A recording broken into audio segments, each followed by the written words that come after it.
Welcome back to fourth estate. బాబాల భావగోతాల గురించి మనం మాట్లాడుతున్నాం. మూర్తి గారు మీరు ఏదో చెప్తున్నారు ఇంతకుముందు. సో ఇంతకుముందు ఇందుశేఖర్ గారు చెప్తున్నట్టు ఇది కాలక్రమేణా అంటే అందరికీ తెలుస్తుంది, అది తెలిసినప్పుడు మాత్రం ఇలాంటి వాళ్ళు ఎంతో కాలం ఉండలేరు అని చెప్తున్నారు. కానీ ఈలోపు జరగాల్సిన నష్టం జరిగిపోతుంది. నిజానికి సైకాలజీలో పాయింట్ ఏంటంటే, మన నలుగురం సభ్య సమాజంలో పబ్లిక్గా ఉన్నప్పుడు మర్యాదగా ఎలాగూ ఉంటాం. ఏకాంతంలో నువ్వు ఎట్లా ఉన్నావు అని ప్రశ్నించుకున్నప్పుడు నువ్వు గనక మర్యాదగా ఉండగలిగితే అప్పుడు నువ్వు మర్యాదస్తుడు అని సైకాలజీ చెప్తుంది. ఏకాంతంలోనే మనస్సు వెర్రితలలు వేస్తుంది. ఇవాళ ప్రధానంగా ఎవరి గురించి మనం మాట్లాడుకుంటున్నామో వీళ్ళంతా బహుశా మొదటి అడుగు సక్రమంగానే వేస్తారేమో, లేకపోతే దీంట్లోకి రారు. కొంత దూరం వచ్చిన తర్వాత ఇలాంటి వాళ్ళకి భగవత్ కటాక్షం అనే పెద్ద మాట వాడద్దు మనం. అది దొరకదు, అది అన్యాయం, దొరకకూడదు. భగవంతుడైన వాడు ఒకడు ఉంటే వాడు ఇలాంటి వాళ్ళకి ఆ కటాక్షం ఇవ్వకూడదు. అధో జగత్ సహోదరులు ఉన్నారు, వాళ్ళకి పాపం రోజు అన్నము వాళ్ళ మాన మర్యాదలు కాపాడటానికి గుడ్డ గూడు ఇస్తే ఆ భగవంతుడికి మనం నమస్కరిద్దాం. అధివాస్తవిక స్థితిలో కనుక చూస్తే వీళ్ళంతా మెంటల్ అబరేషన్స్ అండి. ఇవి అబ్సెసివ్ నేచర్ అండి, సెల్ఫ్ సెంటర్డ్నెస్ అండి, సెల్ఫ్ లవింగ్ అండి. ఇవన్నీ కలిపితే ఈ వ్యక్తులు అవుతారు. వీళ్ళ వల్ల ఒక విస్తృతమైన ఆరోగ్యకరమైనటువంటి ఒక సమాజం, సనాతన ధర్మం, అదే మాట వాడతాను, హిందూ శబ్దాన్ని వాడను. ఎందుకంటే సనాతన ధర్మాన్ని మించినటువంటి ధర్మం లేదు. అది సామాజిక ధర్మం. దాంట్లో వ్యక్తి ధర్మం ఉంది, కుటుంబ ధర్మం ఉంది, రాజకీయ ధర్మం ఉంది. వీళ్ళ రాజకీయం ఉంది కానీ రాజనీతి లేదు కదా. దానిలో ఎప్పుడైతే నీతి నశించిపోతుందో easy earning, easy spending or free spending, very good source of income, ఇది ఇన్కమ్ అయిపోయి ఈవేళ నా దృష్టిలో కూడా spirituality.com అయిపోయింది. అసలు ఈ స్పిరిచువాలిటీ కాదండి. స్పిరిచువాలిటీ అంటే ఇందాక వారు అన్నట్టు భగవాన్ రమణ మహర్షి బండరాయి మీద కూర్చొని ఆయన ట్రాన్స్లో ధ్యానంలో ఉండేవారు. ఆయన ఎవరి ముందు చేయి చాపలేదు, ఎవరికి అభయాలు ఇవ్వలేదు, మిమ్మల్ని రక్షిస్తాను అనలేదు. ఆయన పనిలో ఆయన ఉన్నారు. ఆయనని చూస్తూ ఓహో ఇంత అందంగా, ఇంత నిరాడంబరంగా, ఇవేమీ లేకుండా కూడా హాయిగా జీవించవచ్చు అని ఆయన డిమాన్స్ట్రేట్ చేశారు. అందుకే నేను అన్నది, ప్రచారం దాటి వీళ్ళ ప్రసారంలో కనుక వెళ్ళకపోతే ఇదిగో ఇటువంటి వ్యక్తులంతా గ్లామరైజ్డ్ స్పిరిచువల్ అనే మాట వాడకూడదు అసలు. And they are not even religious. ఈ ధర్మాన్ని మర్చిపోయి కానుకలు ఇస్తున్న భక్తులది ఏమాత్రం తప్పు? ఖచ్చితంగా దోషం 50% వీళ్ళది కూడా ఉందండి. దాంట్లో మనందరిది. మన సమాజానికి సహనం ఎక్కడుండాలి? ధర్మాగ్రహం ఉండాలి కదా. ఇది తప్పు జరుగుతున్నది అన్నప్పుడు నిక్కచ్చిగా విస్పష్టంగా చెప్పగలిగినటువంటి ఒక సమాజ నిర్మాణం జరగాలి. ఇవాళ మన కళ్ళ ముందు జరుగుతున్నటువంటివన్నీ ఇవి ఆనందాన్ని ఇవ్వవు. ఒక సనాతన ధర్మం నెమ్మదిగా ఒరిగిపోతూ ఈ సమాజం ఎటువైపు వెళుతున్నదో మనకు తెలియని ఒకనొక పరిస్థితి ఏర్పడింది. కాబట్టి ఆ సమాజం కూడా, భక్తుడనేవాడు కూడా తన విలువైన కాలాన్ని, డబ్బు సంగతి పక్కన పెట్టండి, కాలాన్ని, తన జీవితాన్ని, తన కెరియర్ని, కడగా తన డబ్బుని, ఈ జరుగుతున్నటువంటి ఘోరాల్లో తమ ప్రాణాన్ని, సమస్తం ఒక వ్యక్తి కోసం త్యాగం చేయటం అది వ్యర్థత్యాగం. ఆ మాత్రం దేశానికి చేస్తే దానికి ఏదైనా విలువ ఉంటుంది. కాబట్టి ఇక్కడ వీళ్ళకి వెళుతున్న భక్తుడికి ఎడ్యుకేషన్ లేదు. ప్రబోధం చేస్తున్నామని సింహాసనం మీద కూర్చున్న వాడి జనం నుంచి ఎప్పుడో ఎలైనేట్ అయిపోయాడు. వాడి ప్రపంచంలోకి వాడు రానివాడు వీళ్ళని. వీళ్ళు ఆ ప్రపంచంలోకి ఎప్పుడన్నా ఒక్కసారి తొంగి చూద్దామన్న ఆశ కలుగుతుంది. ఆశతోటి సర్వం కోల్పోయిన తర్వాత కానీ వాళ్ళకి అర్థం కాని పరిస్థితి పోయి దానిలో నుంచి ఒక దుర్దశ ఏర్పడుతుంది. ఆ దుర్దశ ఆ వ్యక్తితో ఆగదండి, సమాజాన్ని చాలా హింసిస్తుంది, బాధిస్తుంది, ఈ దేశ గౌరవాన్ని పతనం చేస్తుంది. జన విజ్ఞాన వేదిక ప్రతినిధిగా మీరు ఉన్నారు. సో మీరు ఇలాంటి కార్యక్రమాలు జరగకుండా ప్రజల్ని చైతన్యపరిచే కార్యక్రమం మీరు ఏదో తీసుకుంటుంటారు వాలంటరీగా. మీరు ఎంతమందిని మార్చగలిగారు అంటే ఏమంటారు సార్? అంటే మనకి మేము అనుకునేది ఏంటంటే 100కి 100 ఎప్పుడు మారరు. 100కి 100 మారాలని కోరుకోవటం కూడా వచ్చేస్తాం. మాకు కావాల్సింది 100కి 2 చాలు అనుకుంటాం. 100కి 2 అంటే టోటల్గా ఈ 100 కోట్ల మంది జనాభాలో 2 కోట్ల మంది ఉంటే చాలని. 2 కోట్ల చెప్తారంటే మూర్తి గారు ఇప్పుడు సనాతన ధర్మం అన్నారు, ఇందుశేఖర్ గారు హిందూ ధర్మం అంటారు ఆబ్వియస్గా. సో రెండింటి మీరు ఏ విధంగా మీ పర్సెప్షన్ ఏ విధంగా ఉంటుందంటే? పెర్సెప్షను నేను అనేది ఏవైతే ఈ ఆధ్యాత్మిక విలువల్లో మంచికి అంటే ఇందులో మనం మీకు ఏ పుస్తకాలు స్టాండర్డు అని అడగడానికి కూడా మనం ఎందుకంటే ఆ పుస్తకాల లోపలికి వెళ్తే అందులో చాలా తప్పులు కనిపిస్తాయి. విలువలు ఏమున్నాయో ఏది మంచిదో తీసుకుని ఇప్పుడు మూర్తి గారు చెప్తున్నారు. అట్లనే ఉండాలని సమాజం ఇలాగే ఉండాలని కోరుకుంటే తప్పులేదు. ప్రజలను మంచి మార్గంలో పెట్టాలనుకుంటంలో తప్పులేదు. కానీ మనకి సైన్స్ అండ్ టెక్నాలజీలో వస్తున్న ఆవిష్కరణను చూస్తూ ఉన్నప్పుడు ఏది మూఢనమ్మకం, ఏది మంచి విజ్ఞానము అనేది మనం పరిశీలించగలిగే ఒక వివేకం అనేది మనకు వస్తున్నప్పుడు ప్రజలకి అది కూడా పంచాలి. అంటే మతం కూడా, మతంలో అన్ని మతాలు ఎప్పటికప్పుడు వాళ్ళు ఒకప్పుడు మనకి సైన్స్ చెప్పడానికి ప్రయత్నించినాయి. కానీ అది సైన్స్ కాదు, తప్పు, ఇది కొత్త విషయం వచ్చిందంటే అది కూడా అడాప్ట్ చేసుకునేట్టు మతం ఉంటే బాగుండేది. మతం ఏమైందంటే ఎప్పుడో రాసుకున్న వాటితో ఉండిపోయి ఇక ప్రెషర్ తట్టుకోలేక భూమి బలపరుపుగా ఉందన్న వాళ్ళు గుండ్రంగా ఉందని మార్చుకోవటం, గ్రహాలని మార్చుకోవటం, ఇవన్నీ తరతరాలుగా అన్ని మతాల్లోనూ వస్తూనే ఉన్నాయి. ఇది తొందరగా అడాప్ట్ చేసుకుని తొందరగా, అంటే ఈ సైంటిస్టుల కంటే ముందు మతం అన్నిటినీ సేకరించగలిగితే నిజంగా ఆ పరిస్థితి వస్తుందంటారా సార్? మీరు చెప్పండి. అంటే హిందూ కార్యకర్తగా మీరు ఉన్నారు కదా, సో దీనివల్ల హిందూ ధర్మానికి కానీ లేకపోతే పూర్తి గారు చెప్తున్నట్టు సనాతన ధర్మానికే ఒక పేరు, చెడ్డ పేరు వచ్చే పని జరిగినట్టయితే దాన్ని ఆపగల శక్తి ఎవరికి ఉంది? జన విజ్ఞాన వేదికగా మా ప్రయత్నం మేము చేస్తున్నాం, 100% మేము సాధించలేము అని ఆయన చెప్తున్న క్రమంలో ఒక హిందూ దేశంగా, ఒక హిందూ దాన్ని మనం ముందుకు తీసుకెళ్లాల్సిన బాధ్యత మనకున్న కారణంగా దీన్ని ఏ విధంగా ఆపాల్సిన అవసరం ఉంది? రాజకీయంగా దీనికి ఎలాంటి సొల్యూషన్ అవసరం అంటే ఏం చెప్తారు? ఆధ్యాత్మికత అనేది అందరికీ రాదు. ఇది మామూలుగా మనం కూడా గమనించవచ్చు.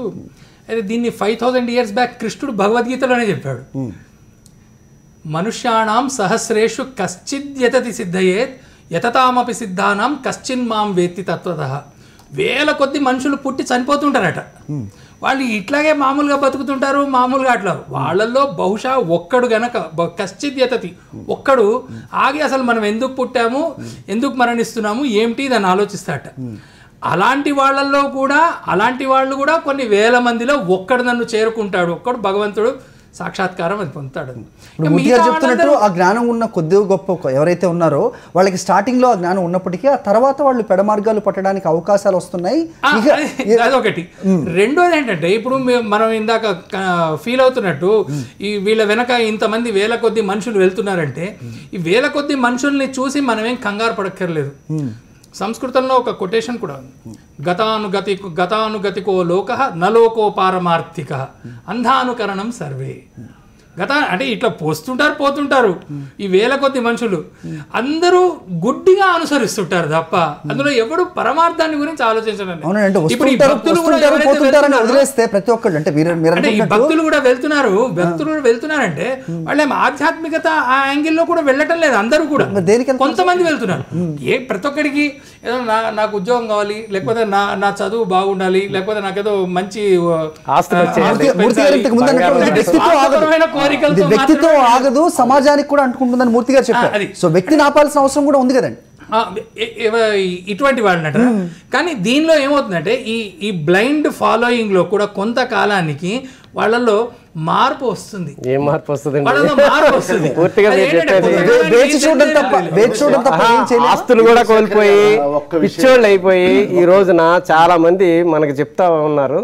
ఇప్పటికీ మనం కొన్ని పేర్లు చెప్పుకోలేని స్వామీజీలు కూడా ఉన్నారు. అంటే వాళ్ళు ఇంకా చాలా ప్రముఖులుగా చెప్పబడుతున్నారు. వాళ్ళ వెనక చెప్పబడే వాళ్ళు తర్వాత వివాదాలు కంపల్సరీ అంటే గ్యారంటీ. ఇప్పుడున్న స్వామీజీలు అందరూ ఆశ్రమాలు డబ్బులు ఎక్కడైతే ఉన్నాయో మొత్తం ఈ దేశంలో దాదాపు మనకి తెలిసిన ఇక్కడ తిరుగుతున్నారు. పాద పూజ చేస్తే ₹1,00,000 ఇట్లా తీసుకునే వాళ్ళందరూ కూడా వేల కోట్లు సంపాదించి ఏదో ఒక పాద పూజ చేస్తే ₹1,00,000 ఎవరు ఇస్తున్నారు? ఇంటికి వస్తే గృహప్రవేశానికి వస్తే 2 లక్షలు, ఆయన దగ్గరికి వెళ్ళి ముట్టుకుంటే ₹1,00,000. ఈ విధంగా జనాలు ఇప్పుడు అదే ఆవిడ రాదేమా ఎత్తుకుంటే 1,00,000, ముద్దు పెట్టుకుంటే 50,000 ఇట్లా ఉన్నాయి కదా. అందుకే కదా కౌగిలించుకోవటం, ఎత్తుకోవటం, ముద్దు పెట్టుకోవడం. ఈవిడ కూడా ఉన్నారు కదా మాత అమృతానందమయ్యి, ఇదే కదా కౌగిలించుకోవటమే కదా. అది బయటకు వచ్చే ఈ రోజు అదే ఉందా? హిందూ మతంలో ఉందా? హిందూ మతంలో ఇట్లాంటి బాబాలు స్వామీజీలు కాన్సెప్ట్ లో వాళ్ళు దేవుడిని చెప్పుకోవడం, వాళ్ళ పాదాలను ముట్టుకుంటే మనకి పుణ్యం వస్తుందని డబ్బులు ₹1,00,000, ₹1,000 ఎంత డబ్బులు తీసుకోమంటాం అనేది ఎక్కడన్నా రాసి ఉందా చెప్పండి. ఎందుకు తీసుకుంటున్నారు? ఎందుకు ప్రశ్నించారు? ఒకరి గురించి కాదు, ఏ బాబాలైనా చివరికి వివాదంలో చిక్కుంటున్నారు. గత చరిత్ర చూసి అందరే వస్తాయండి, అందరే వస్తాయి. కానీ ఈ లోపు వీళ్ళు మాట్లాడట్లేదు.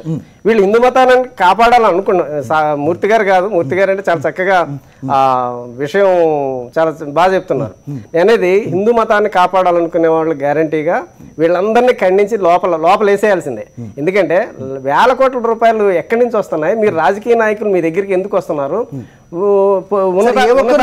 చెప్పకూడదు వాళ్ళకి నిజంగా ఇంతకుముందు ప్రబోధం గురించి దాన్ని మాట్లాడారు. ఒక చెట్టు కిందో లేకపోతే ఒక రాయి మీద కూర్చొని ప్రబోధించే అలాంటి ఒక జ్ఞానం ఉన్న మనుషులకి ఈ ఆస్తులు కానీ అంతస్తులు కానీ ఈ ఒంటి నిండా నగలు కానివ్వండి, కార్లు, లగ్జరీ కార్లు, 1000 ఎకరాల స్థలాలు అవసరమా? అవసరం లేదు కదా. ఇప్పుడు అవసరం లేదు, అదే కదా రామకృష్ణ పరమహంస చెప్పినా, రమణ మహర్షి చెప్పినా అదే చెప్తున్నారు. ఇప్పుడు అమృతానందమయ్య కూడా అదే చెప్తున్నారు. ఎవడైతే అవన్నీ అవసరం లేదు. కానీ ఏమవుతుందంటే కొంతమంది ఇటువంటి వాళ్ళ వల్ల మొత్తం కమ్యూనిటీ లేకపోతే మొత్తం ఈ స్వామీజీలు అందరినీ బదనాం చేయడం అనేది తప్పు.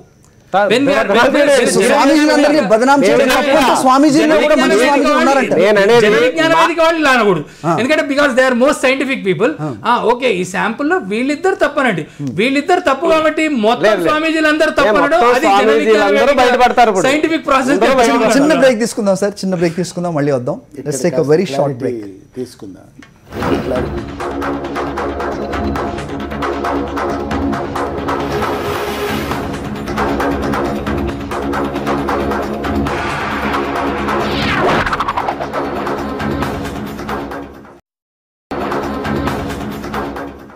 Welcome back to fourth estate. బాబాలు బాగోతాల గురించి మాట్లాడుతూ ఉన్నాం. సో ఇందుశేఖర్ గారు ఇంతకుముందు మీరు మాట్లాడుతున్నారు, స్వామీజీలు ఒకళ్ళిద్దరు అలా ఉండడం తప్పై ఉంటే కనుక అందరినీ నిందించడం మాత్రం కరెక్ట్ కాదని చెప్తున్నారు. కానీ వీళ్ళని ఎవరో ఒకరిద్దరినే రాజకీయవేత్తలు కానివ్వండి, ప్రముఖులు కానివ్వండి, సెలబ్రిటీస్గా చలామణి అవుతున్న వాళ్ళు అక్కడికి వెళ్ళడం వల్ల నష్టం ఎవరికి జరుగుతుంది అంటే పేద ప్రజానికానికి, గుడ్డిగా అక్కడికి నమ్మి ఏదో జరుగుతుందని చెప్పి వెళ్తున్న భక్తజనానికి. దీన్ని అరికట్టాల్సిన అవసరం ఎంత ఉంది అంటే ఉంది అంటూనే అది మీరు వీళ్ళు ఎంతో కాలం ఉండరు, జరిగేది జరుగుతుంది, 1000 మందిని లెక్క తీసుకోవాల్సిన అవసరం లేదు అని చెప్తున్నారు. ఏ విధంగా దిస్ ఇస్ నాట్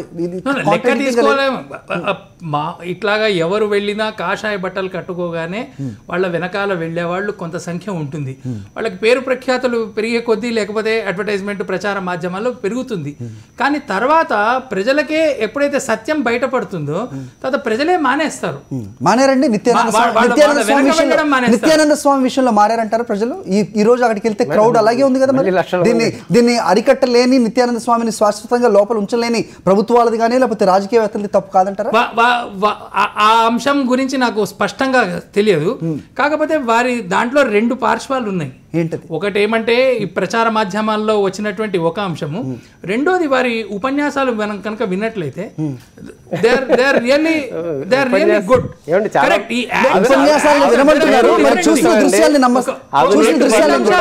అవినీతి పరులు కూడా చాలా అందంగా మాట్లాడగలరు, అన్యాయాలు చేస్తూనే చాలా చక్కగా మాట్లాడుతున్నారు.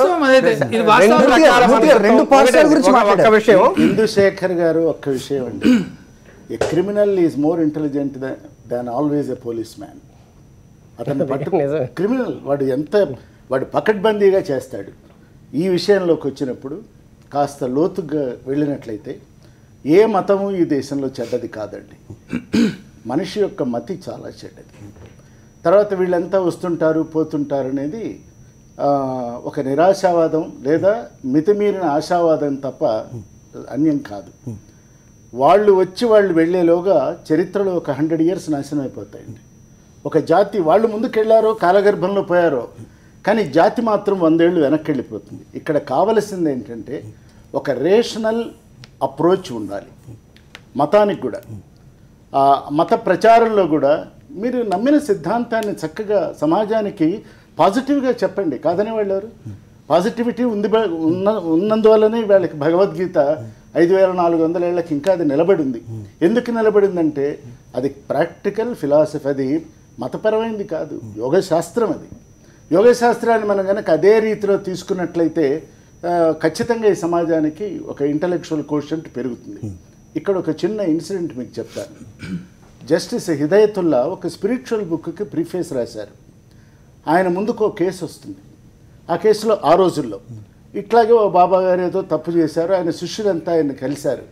ఈ ఒక్క పొరపాటు మన్నించండి, గురువుగారు తప్పు చేశారు కానీ మన్నించండి, ఆయన వల్ల చాలామంది ప్రభావితులు అవుతున్నారు, ఆయన దగ్గరికి వెళ్తున్నారు, కాపాడండి అని ఆయన అడిగారు. ఆయన జడ్జిగా సరే అని అనటానికి లేదు, విన్నారు, వదిలేశారు. కానీ జడ్జిమెంట్ రాశారు, చదవండి. ఆ జడ్జిమెంట్లో రాస్తారు, ఒక తాగుబోతు చాలా అసలు ఏ రకమైన విద్యాగంధం లేనివాడు, మతి స్థిమితం లేనివాడు ఇటువంటి పని చేస్తే న్యాయ వ్యవస్థ అతన్ని క్షమించవచ్చు. లక్షల మందిని ప్రభావితం చేసేటువంటి ఒక వ్యక్తి, ఆచార్య పీఠంలో ఉన్నటువంటి వాడు ఈ నేరం గనక చేస్తే, అతన్ని గనక పనిష్ చేయకపోయినట్లయితే ఈ సమాజం నాశనం అయిపోతుంది. ఇందుశేఖర్ గారు, ఇది హిదాయతుల్లా గారి జడ్జిమెంట్. ఇప్పుడు ఆయన ముస్లిం, ఆయన మామూలు ముస్లిం కాదు, సెక్యులర్ ముస్లిం.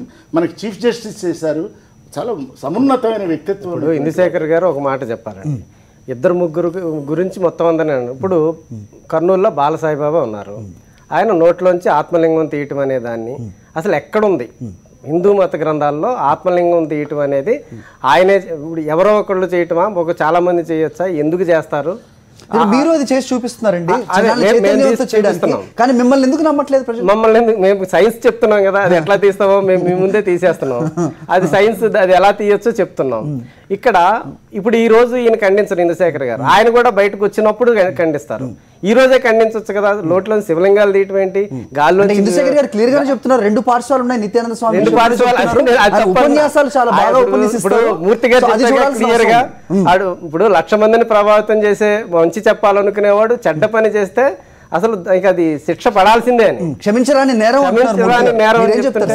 శిక్షకి తప్పు చేస్తే శిక్ష విధించండి, దాన్ని ఎవరు ఆపటం లేదు. అంటే ఇక్కడ ఉపన్యాసాలు చేస్తున్నారు, మంచి చెబుతున్నారు కాబట్టి అతన్ని తప్పించాలా? లేదు, ఆ మాట అంటలేదు. మరి ఏం చేయాలి? నేను అన్నది ఏంటంటే ఆ అంశంలో ఆయన ఉపన్యాసాలు వినండి, దాన్ని బట్టి కూడా అసెస్మెంట్ చేయండి. వెన్ యు ఆర్ అతను చేస్తున్న కార్యాలను చూస్తారా, అతను చెప్పేదాన్ని చూస్తారా? మీరు రెండు చూడండి అంటున్నా, ఒకటే ఎందుకు? Both are mental activities. రెండు చూడడం వల్ల నష్టం జరుగుతుందా, లాభం జరుగుతుందా? అది దాన్ని అసెస్ చేయాల్సిన సమాజం. కానీ అది ఒక్క విషయం అండి, తనను విజేత ఎవరండి? ఈ ప్రపంచాన్ని జయిద్దామనుకున్న అలెగ్జాండరా, జయించారనుకున్న రాజులా? ఎవరు విజేతలు? తనను తాను జయించిన వాడు ఒక్కడే విజేత, అంతే. తనను తాను జయించలేని వాడు, జయించుకోలేని బలహీనతలపై, బలహీనతలండి, ఆస్పిరేషన్స్ అండి, ఈ ప్రపంచం పట్ల లాలస, భోగం, ఇదని అది జయించని వాడు అసలు ముందు కాషాయం కట్టద్దండి. సరే, కొంతమంది కాషాయం కట్టుకుంటే వాళ్ళ వెనక వెళ్తూ ఉంటారు ఇలాంటి జనాలని ఇంతకుముందు మీరు అన్నారు. ఓకే, ఆ కాషాయం కట్టుకున్న వాళ్ళు సక్రమైన పద్ధతిలో నడవాల్సిన అవసరం ఖచ్చితంగా ఉంది అని, హిందూ ధర్మాన్ని కాపాడడానికి ఉన్న కొంతమంది ప్రతినిధులు ఎవరైతే ఉన్నారో వాళ్ళ బాధ్యత ఖచ్చితంగా ఉంటుంది అని చెప్తే మీరు ఏం చెప్తారు సార్? కాషాయం కట్టుకోవడం అంటే అసలు కాషాయం అనేది త్యాగానికి సంకేతం. అదైతే కాషాయం కట్టుకున్నారంటే ఇంకా ధనము కానీ లేకపోతే కోరికలు కానీ ఇవేవి ఉండకూడదు. ఇదైతే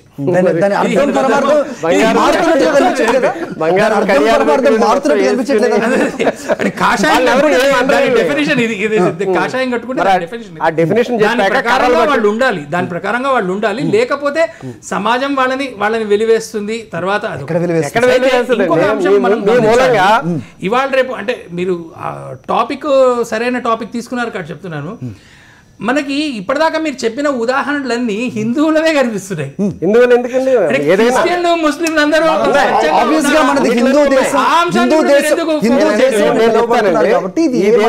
దేనికో వ్యతిరేకంగా చెప్తున్నారు కాదు. ఎందుకంటే బికాస్ గత వారం కూడా ఒక స్వామీజీ ఒక మహబూబ్ నగర్ లైంగిక వేధులు చేశాడు అట్లా అని చెప్పారు. టీవీలో కూడా మనకి పొద్దున్న కూడా వస్తుంటాయి వార్తలు, సువార్తలు, వాటిలో కూడా చెప్తుంటారు కుంటి వాళ్ళు నడిచేస్తున్నారు అట్లా అని చెప్పేసి. అంటే మతాన్ని సమర్థించడం కానీ వ్యతిరేకించడం ఉద్దేశం కానే కాదు. వీటి మీద కూడా ఫోకస్ పెట్టి వాటిని కూడా హైలైట్ చేయాలి. ఇక్కడ మీరు అనేది మన దేశంలో హిందూ మతం చాలా పెద్దది. మీరు ఇతర దేశాల ఛానల్స్ చూడండి, తుక్కు ర్యాక్ కొడుతున్నారు అసలు క్రిస్టియానిటీని. మీరు అసలు క్రిస్టియానిటీ కనుమరుగయ్యి చర్చిల్లో జనాలు లేకుండా అయిపోతున్నాయి చాలా దేశాలు. డిక్లేర్ చేసుకుంటున్నారు అంటారు కాబట్టి వాళ్ళ ధరించడం పట్ల వాళ్ళు వెనక చాలా మంది వాళ్ళని ఫాలో అవుతూ నష్టపోతున్నారు. కాబట్టి అది జరగకుండా చూడాలి. కర్తవ్యం ఎవరిది అనేది కర్తవ్యం గ్యారంటీగా హిందూ మతాన్ని రక్షించుకోవాలనుకున్న వాళ్ళదే. ఎవరిది అంటే సనాతన ధర్మం బతికి బట్టగట్టాలి, సమాజాన్ని సవ్యమైన మార్గంలో నడిపించాలి, అదొక మంచి మార్గం అని నమ్మిన వాళ్ళు ఎవరైనా చేయవలసిన ఫండమెంటల్ పని ఏమిటి అంటే ముందు తనను తాను నిగ్రహించుకోవాలి.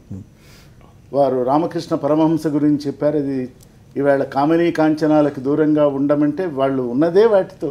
ఇవాళ సమస్య అక్కడ వచ్చింది. ఆ సమస్యని ఎట్లా దాటాలి అనేటువంటి దానికి సమాజంలో ఉన్న వాస్తవాలు చెప్పండి. జీవితాన్ని అధివాస్తవిక దృష్టితో చూడటం నేర్పండి భక్తులకి. వాళ్ళని ఆరాధించనివ్వండి. దేవీ దేవతల ఆరాధన జరగనివ్వండి. దాంట్లో ఏ రకమైన పేచీ లేదు. కానీ చేస్తున్న ప్రతి పని వెనక అర్థం ఎరిగి చేయాలి. దానికి ఒక సైంటిఫిక్ టెంపర్మెంట్ ఉండాలి. ఇంటెలిజెంట్ కోషెంట్తో పాటు spiritual quotient, not religious quotient. Spiritual quotient ఎప్పుడైతే ఇటువంటి వాళ్ళు, అంటే మేము మత ప్రచారకులమనో ప్రబోధకులు అని అనుకునేటువంటి వాళ్ళు, they must equip very well అండి. మన స్క్రిప్చర్స్ వాళ్ళు థరోగా చదవాలండి. చదివి లోలోతులకు వెళ్ళాలండి. వెళ్ళి సమాజహితం చేయాలి. మీరు చెప్పే భగవద్గీతలో 699 శ్లోకాలు వదిలేమన్నాడు. నువ్వు చెప్పినా చెప్పకపోయినా, ఎత్ర యోగీశ్వర కృష్ణో ఎత్ర పార్థో ధనుర్ధర తత్ర శ్రీ విజయోభూతి ధ్రువానీతిర్మతిర్మమ. అంటే ఏం లేదు, నీకు ఏ అనుభూతి ఉందో, ఏ అనుభవం ఉందో దాన్ని సమాజహితం చేయి. ఒక దృఢమైన నీతి ఏర్పడేట్టుగా, దానికోసమే భగవద్గీత చెప్తున్నానని కృష్ణుడు ముగించాడు. ఆ దృఢమైన సమాజ నిర్మాణానికి సౌశీల్యం, సుగుణం, నీతి, ఒక పర్సనల్ క్యారెక్టరే లేనప్పుడు ఒక నేషనల్ క్యారెక్టర్ ఎలా వస్తుంది చెప్పండి. కాబట్టి ఇక్కడ మతానుయాయులందరినీ ఎడ్యుకేట్ చేయవలసినటువంటి బాధ్యత. ఇందాక వారు వారి ఉపన్యాసం వినండి. ఉపన్యాసం వినటం కాదు, ఉపన్యాసం చెప్పిన వ్యక్తిని నేను ఒకరోజు చూడాలి. అతని జీవితాన్ని ఎలా గడుపుతున్నాడు, చెప్తున్న దానికి చేస్తున్న దానికి ఏదైనా సమన్వయం ఉందా లేదా, ఆ ప్రాపర్ అలైన్మెంట్ ఉందా లేదా.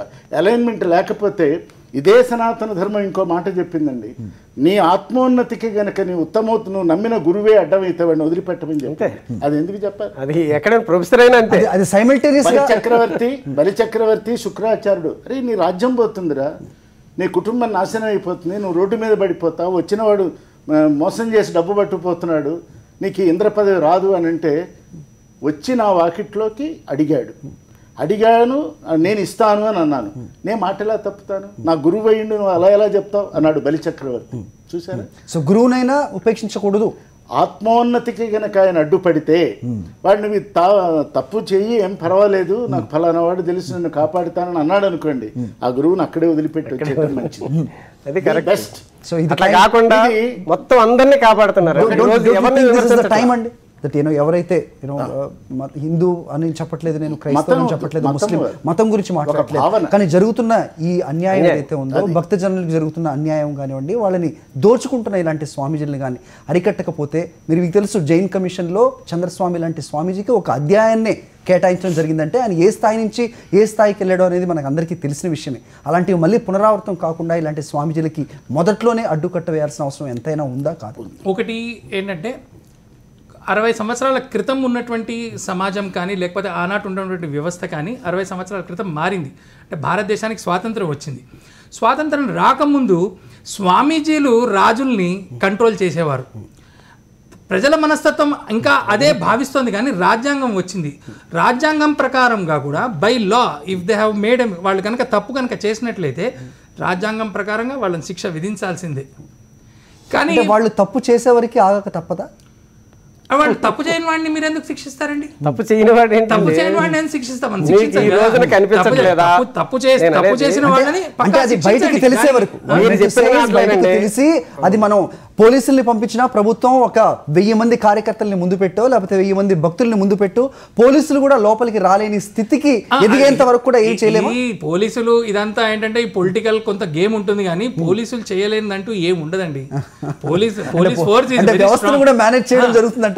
అది కొంత వాళ్ళు చేస్తుండొచ్చేమో, కానీ తప్పు చేసిన వాడిని శిక్షించండి.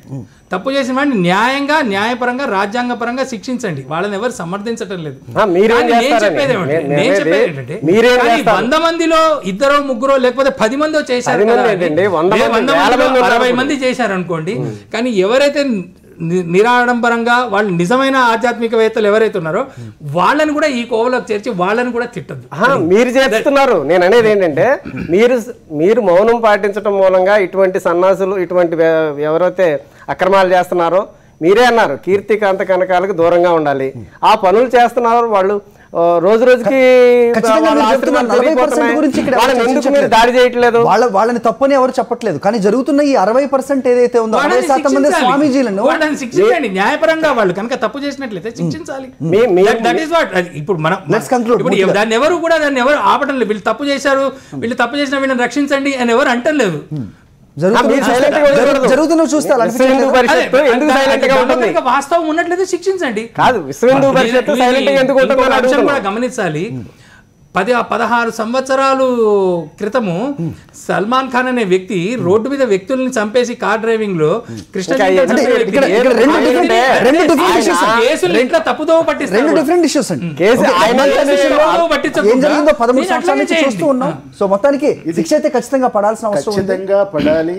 రెండోది, విశ్వ హిందూ పరిషత్ వంటి ఒక అత్యున్నతమైనటువంటి సంస్థ అది చేస్తున్నటువంటి కృషి, ఇటు దేశభక్తి అనండి ఇంకోటనండి, అది అనుపమానమైనటువంటి కృషి. కానీ వాళ్ళు ఇవాళ వాళ్ళకి ఇవాళ కర్తవ్యం వచ్చింది. ప్రచారం మాత్రమే కాదు, క్యాన్వాసింగ్ మాత్రం కాదు, ట్రాన్స్మిషన్ జరగాలి. నంబర్ 1. దానికి విశ్వ హిందూ పరిషత్ అనేటువంటి ఒక అద్భుత సంస్థ వాచ్ డాగ్ లాగా ఉండి ఈ ఊసరవేళ్ళు కాకుండా తొండగా ఉండగానే కాస్త కనిపెట్టగలిగి వాళ్ళని సమాజం నుంచి ఫిల్టర్ గనక చేయగలిగితే అది దేశానికి వాళ్ళు చేయవలసినటువంటి సేవ. సో కర్తవ్యం చెప్తున్నారు. మొక్కగా ఉన్నప్పుడే దాన్ని ఉంచితే గనక అంటే అది అనివార్యం. దొరికిన తర్వాత శిక్ష పడుతుంది. ఆ దొరికేలోగా వీడు ఎలా ఉన్నాడు అనేది కాస్త ఉండవలసిన అవసరం ఇక్కడ ప్రతి ఒక్కళ్ళు మేము అలాగే అరుస్తున్నామండి. మేము ప్రతి మూఢనమ్మకాన్ని ఖండిస్తున్నాము, ప్రతి అక్రమాన్ని సమయం మించిపోయింది సార్. మొత్తానికి మొక్కగా ఉన్నప్పుడే ఉంచితే అది మానై అనేక మంది అమాయక ప్రజానికానికి నష్టం జరగకుండా ఉంటుంది అనేది పెద్దల అభిప్రాయం. Thank you sir. Thanks for being with us tonight. ఇది వాటి 4th estate. చూస్తూనే ఉండండి సాక్షి.